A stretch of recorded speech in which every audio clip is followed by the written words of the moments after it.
multiples back? What the heck happened? In Q4 of last year, we felt like the market was just sliding down and cooling off, and all of a sudden we find ourselves in a multiple offer situation again. This makes no sense, right? I mean, think about it. Inventory is up 22%. Well, multiple offers should happen when there's not enough supply to match demand. If inventory is going up, there should be more supply. And on top of that, there's less listings now than there were a year ago. And so that means we have less listings, but if inventory is going up, that means homes aren't selling as quickly, right? So that means that there should be less demand, and that makes sense that we would see a scenario where year over year, we're down 24% in closings. So why the heck are we in multiples? Well, here's what we need to know. Interest rates, guys, have dropped about 1.25%. That's a really big deal.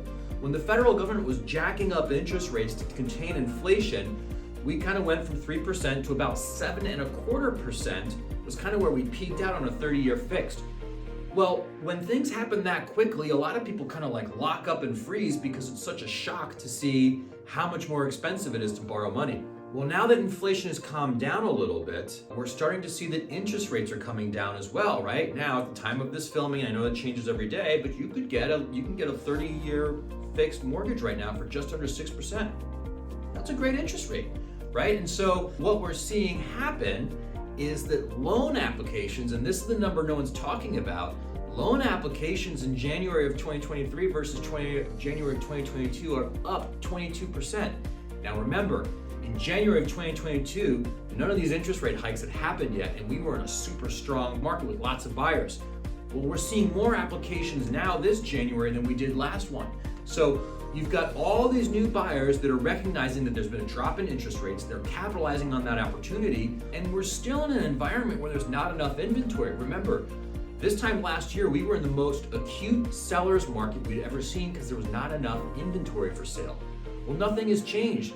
Because interest rates have gone up so much, sellers don't really want to move. The casual seller doesn't want to move because it's going to cost them twice as much to buy the same house, even for a lateral move. So the only people that are selling are really people that have true motivation, right? Something has changed in their lives that's triggering a move. And yet you have all these buyers that are recognizing the opportunity for a lower interest rate. And so we find ourselves right back where we were this time last year, which is a multiple offer situation. So what I'm going to do is share with you over the next 2 weeks the 8 techniques that our company is using to get almost 50% of all of our offers in a multiple offer situation accepted. So keep your eyes open for that. I'll see you in a week.